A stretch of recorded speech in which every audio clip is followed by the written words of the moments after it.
Всем привет! Рада видеть вас на своем канале. Меня зовут Надя, и это канал о вязании. И в этом видео я буду вязать сумочку из джута. Для этого мне понадобится вот такой джутовый канат, размер XL, толщина нити 8 мм. И вот такой джутовый шпагат. Толщина нити S, но на самом деле это толщина нити 1,5 мм. Канат и шпагат у меня от пряжи Центр, и ссылку и промокод на скидку в 5% на весь ассортимент этого магазина вы найдете внизу под видео. Для вязания я буду использовать крючок номер 5. Начнем с донышка. Донышко для этой сумочки будет представлять из себя овал. Но овал я буду вязать с канатом внутри, но не по спирали, а по кругу. То есть я буду стыковать свои ряды и делать петлю подъема. Для этого мне придется разрезать канат. Для первого ряда я отрезаю 40 сантиметров каната. То есть здесь 20 и здесь 20. И затем склеиваю их вот так с помощью пластикового пистолета.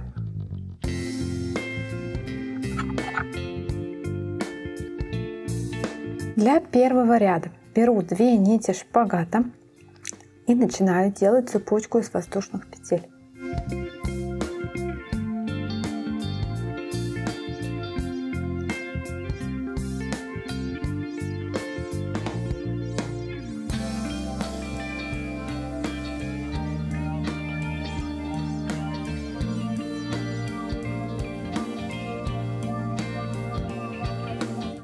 Я сделала 25 воздушных петель. Прикладываю цепочку к своему кругу. Она, конечно, немножко его больше, но если что, я в конце всегда могу эти петли распустить. И начинаю обвязывать круг. Давайте сделаем еще одно звено с канатом внутри. То есть вставляю крючок с цепочкой в канат, вот так, и делаю еще одну воздушную петлю. Дальше мне нужно обвязать этот канат по овалу. В краевые точки овала, там, где происходит скругление, при вязании с канатом делаю 5 столбиков без накида. У меня сделан 1. Давайте сделаем еще 2. Вставляю крючок в это же самое звено, подхватываю рабочую нить, провязываю. 2 и 3. И дальше перехожу к вязанию вдоль цепочки из воздушных петель. Остальные 2 петли я доделаю в конце ряда. Немного поворачиваю цепочку и вставляю крючок в перемычку. Вот так. Подхватываю рабочую нитку, делаю столбик без накида. Снова в перемычку. Снова подхватываю рабочую нитку, делаю столбик без накида. Прохожусь так до конца ряда. Либо я смотрю, пока моя цепочка как бы не упрется в другой край каната. Я провязала 21 одиночную петлю, и вот эта точка будет у меня последней. Это будет точка разворота. Остальные столбики мне не нужны, остальные звенья мне не нужны, и я их хочу распустить. В эту точку делаю еще 4 столбика без накида.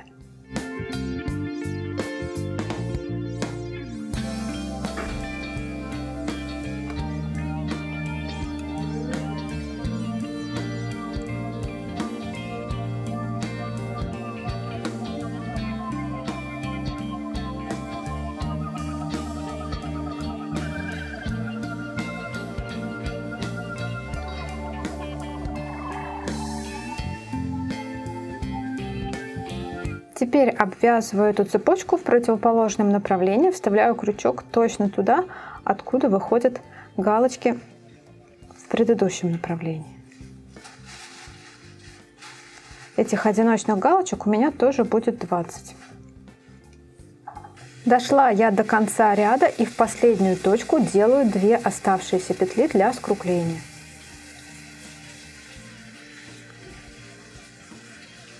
Раз. И в эту же самую точку 2.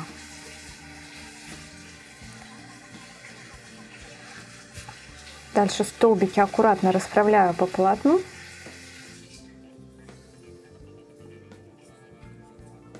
Вытаскиваю рабочую петлю побольше, вставляю крючок под первую горизонтальную петлю с изнанки на лицо, подхватываю рабочую петлю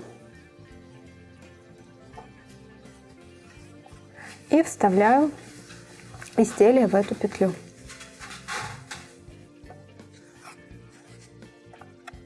Затягиваю петлю в 2 движения. 1 и 2.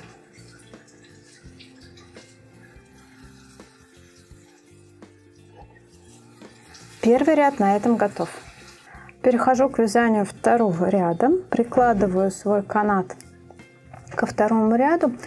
Желательно делать так, чтобы стыки канатов не совпадали. Где-то вот здесь у меня происходит стык первого каната, ну, допустим, где-то вот так будет стык второго каната. И начинаю второй ряд. В втором ряду в каждую точку скругления нужно сделать по 2 столбика без накида. Итак, вставляю крючок под петлю следующую за соединительной, подхватываю рабочую нитку, вот так делаю воздушную петлю. Данная точка у меня является 4-й петлей от скругления, и поэтому в нее я сделаю еще одну петлю. В следующую точку делаю еще 2 петли. Начало первого скругления я доделаю в конце ряда. Дальше вяжу по прямой по одному столбику каждую точку до второго скругления. А на втором скруглении тоже удваиваю все 5 петель. То есть здесь получится 10 петель в итоге. Итак, делаю по 2 петли в каждую из 5 петель второго скругления. 1, 2. 1. Снова 2.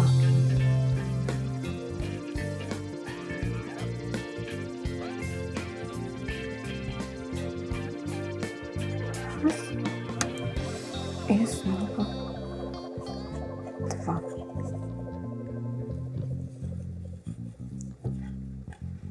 Раз. И 2.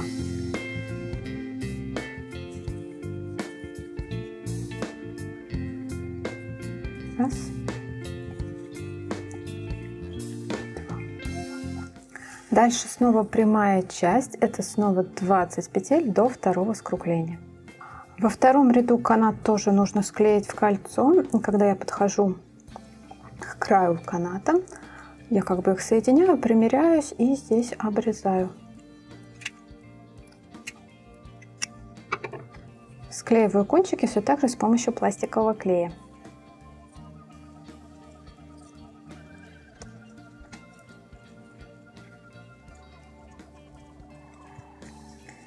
Дохожу до начала первого скругления. Здесь у меня 3 точки, в каждую из которых я делаю по 2 петли.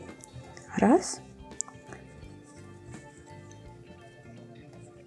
2.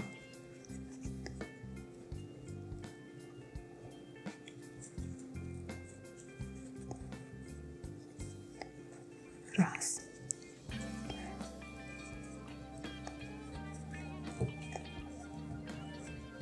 2. И в последнюю точку. 1.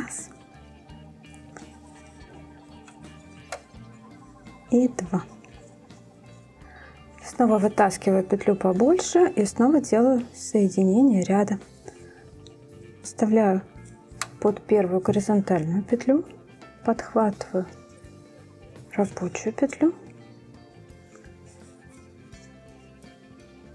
вытаскиваю ее, накидываю петлю на изделие и затягиваю ее. Мое донышко на этом закончено. Дальше его нужно отгладить, отпарить на самой максимальной температуре. Ставлю утюг на максимальную температуру, включаю пар и глажу эту деталь.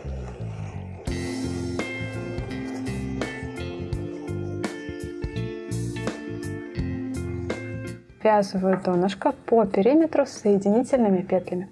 Вставляю крючок в следующую петлю от соединения под обе тушки, подхватываю рабочую петлю, вывожу нить в следующую косичку, опять подхватываю рабочую нить, одну петлю через другую, в следующую косичку, одну петлю через другую, в следующую косичку и одну петлю через другую.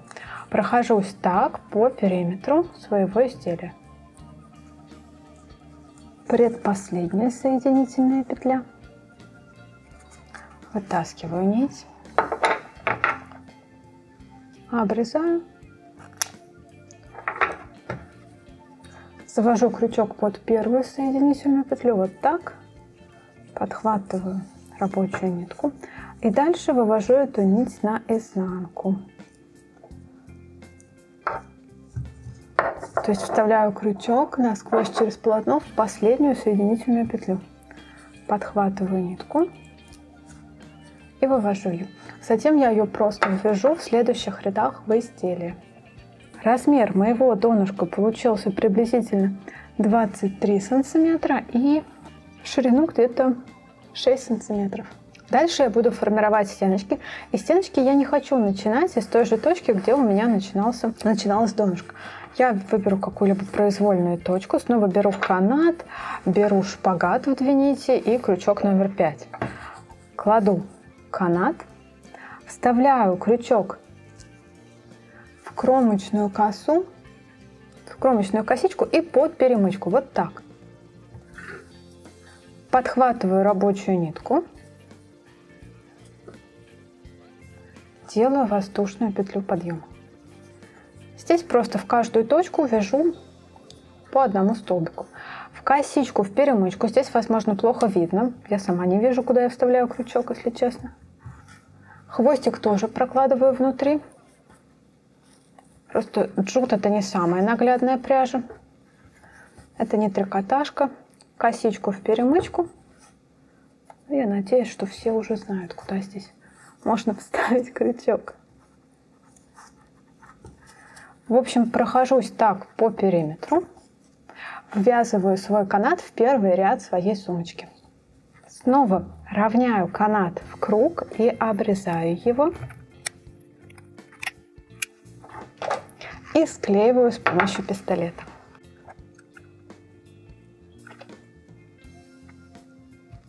Довязываю ряд до конца в перемычку и в косичку.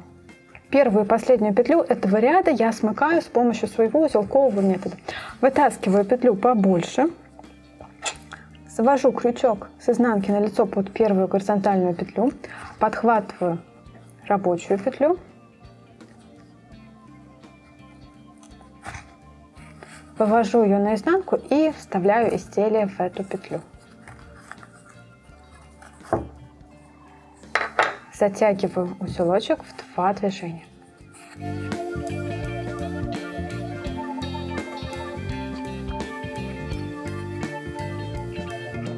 Поправляю первый ряд и вяжу все остальные ряды точно так же.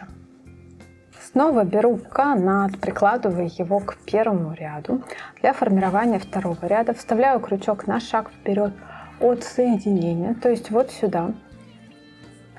Подхватываю рабочую нить, делаю воздушную петлю, внутри которой канат, и прохожусь по периметру столбиками без накида с канатом внутри. Не забываю склеить канат вот в этой точке, когда дойду до нее, и состыковать ряд для того, чтобы перейти на следующий ряд.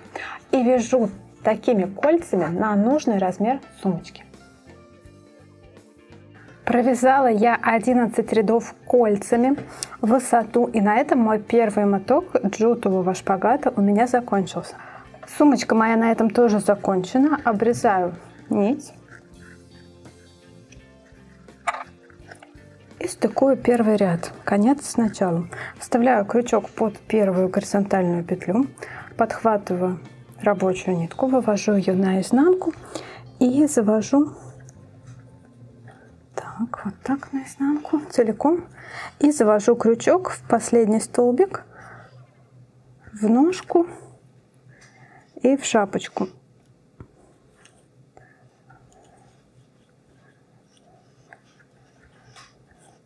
Хвостик нити прячу в рядах.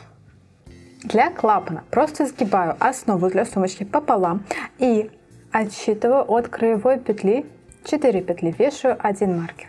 С другой стороны точно так же. От краевой петли отсчитываю 4 петли и на 4-ю вешаю маркер. Между маркерами у меня получается 21 петля, с маркерами 23. Беру снова 2 нити и тот же номер крючка. Вкалываю крючок под косичку после первого маркера. Подхватываю 2 нити. Делаю воздушную петлю подъема. Хвостик вкладываю в ряд. И вяжу столбиками без накида до петли перед вторым маркером.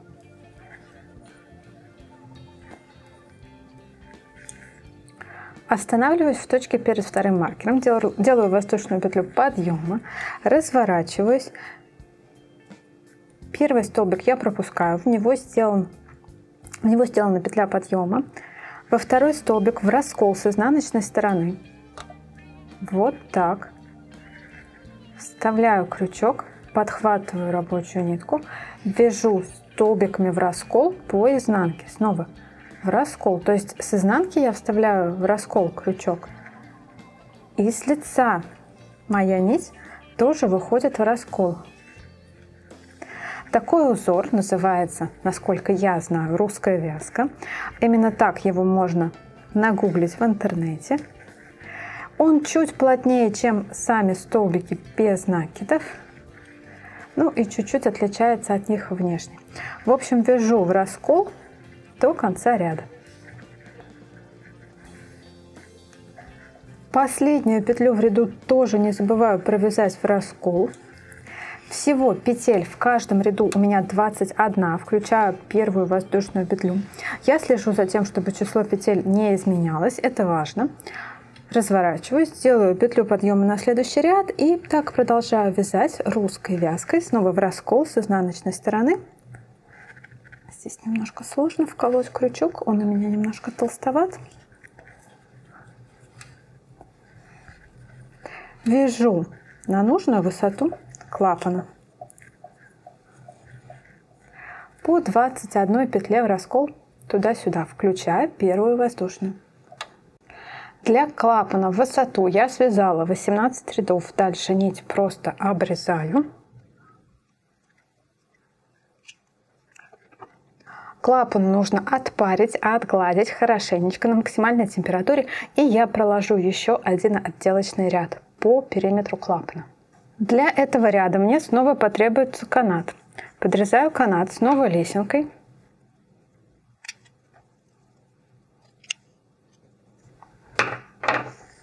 Скручиваю канат обратно.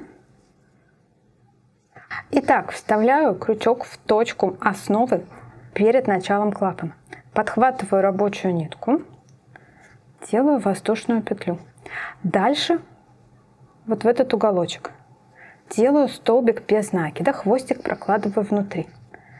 Дальше начинаю ввязывать канат. Беру канат, прикладываю его, канат и хвостик прокладываю внутри.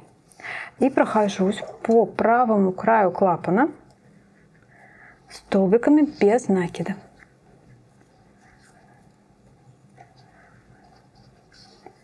Канат аккуратненько подтягиваю,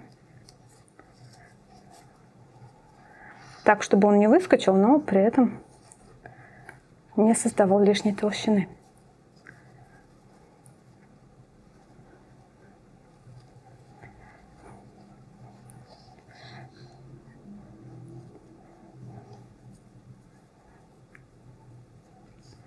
И вяжу столбиками без накида.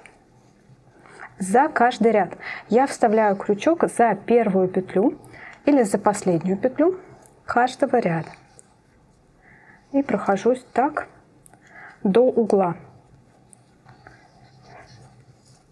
Вот до этой точки. В краевую точку вот сюда делаю 4 столбика для разворота. Раз. Два. Три. и 4.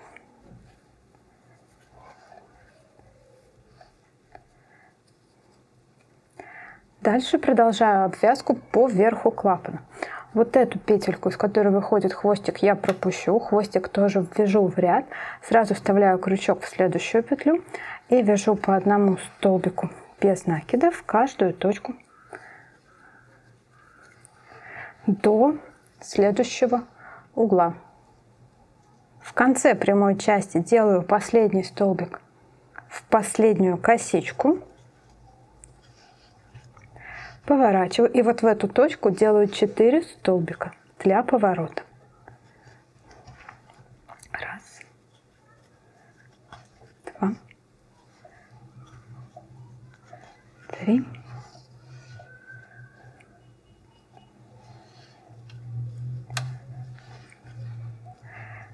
и дальше продолжаю обвязку по левой стороне клапана вот до этой точки. Точно так же вставляю крючок то за первую, то за последнюю петлю каждого ряда. В идеале число косичек, число столбиков с каждой из сторон должно быть одинаково. Канат нужно приложить к тому краю, где закончится клапан, и подстричь. Тоже подстригаю его лесенкой, точно такой же, как и на предыдущем крае.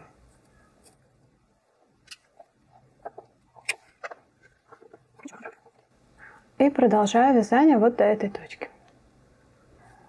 Заканчиваю вязание, делаю столбик без каната в точку, откуда начинался клапан.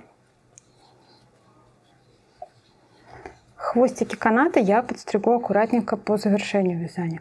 Затем в следующую точку еще делаю столбик без накида и перехожу на обвязку по периметру с соединительными петлями. Вяжу по одной соединительной петле за каждую косичку. Дохожу до противоположной стороны клапана и здесь тоже плавно перехожу на обвязку с соединительными петлями.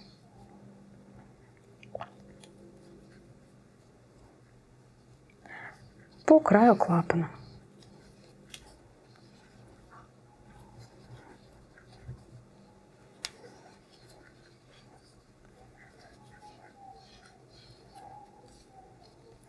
И так прохожусь вот до этой точки. Дохожу я до противоположного края. Здесь нить немножко вытаскиваю.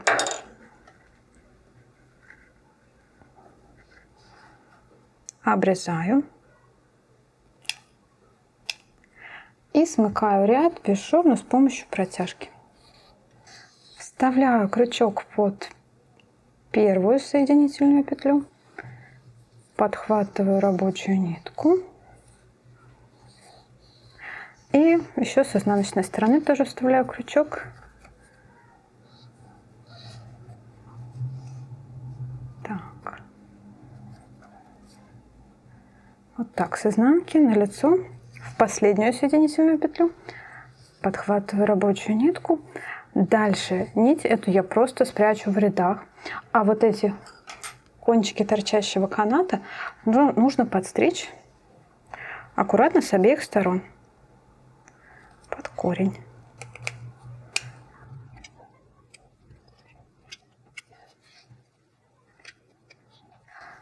Дальше сумку опять нужно отгладить, отпарить. Для сумочки я заготовила вот такую фурнитуру. Вот этот замочек будет крепиться наверх, здесь он на магнитной кнопке. И нижняя часть тоже магнитная кнопка будет пришиваться к основе сумки. И вот такая вот ручка у меня. Это все кожа. Я покупала на Алиэкспрессе. Покупала у одного продавца, но я думаю, даже на камеру видно, что немножко отличается цвет. Хотя меня это совершенно как бы не беспокоит. Если вас заинтересует фурнитура, то ссылки будут внизу под видео. Итак, я беру. Сначала намечу место крепления фурнитуры с помощью клеевого пистолета. Дальше беру крючок маленького размера, у меня это 2 мм, такой, чтобы он входил в отверстие на клапане. И беру нить, которой я вязала эту сумочку, только я беру ее в одно сложение. Вставляю крючок в отверстие и в клапан. Подхватываю рабочую нитку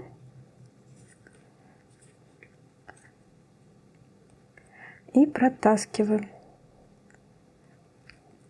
Пришивать изделие я буду тамбурным швом. Опять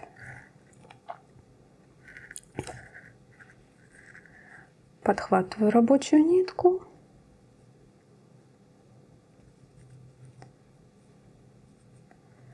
и опять вывожу на лицо.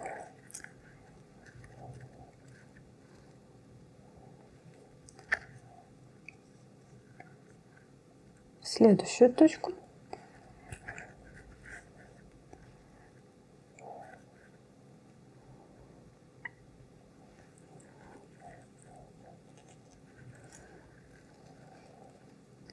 И прохожусь так по всему кругу. После того, как все точки на застежке пришиты, вытаскиваю немного нить, подрезаю ее и смыкаю цепочку, как всегда, без шва с помощью протяжки. Вставляю крючок под первый тамбурный стежок, подхватываю нитку. И дальше мне еще нужно с изнанки на лицо вывести крючок, да, примерно вот так. Подхватываю рабочую нитку и увожу ее на изнанку. Хвостики завязываю на узел и прячу опять-таки нить в рядах. Так поступаю со всеми деталями фурнитуры. Ну вот, сумочку я закончила, пришила все части фурнитуры. Здесь я пришивала уже просто иголкой. На самом деле способ пришивания фурнитуры больше зависит от самой фурнитуры и от размера дырочек в ней. Здесь вот у меня получилось только крючком пришить. Так вот она открывается, и здесь нет внутри подкладки. Обратная сторона. Давайте измерим сумку. Так, ширина приблизительно 24 сантиметра, высота приблизительно 20 сантиметров, глубина приблизительно 7, размер клапана 19,5 и так вот, или давайте его от начала замерим, клапан от начала до приблизительно 15 сантиметров. Если вам понравилось это видео и если оно оказалось для вас полезным, не забывайте про свои лайки, подписывайтесь на канал, если вы еще не подписаны, и нажимайте на колокольчик, чтобы получать уведомления о следующих видео. Спасибо за внимание, пока-пока!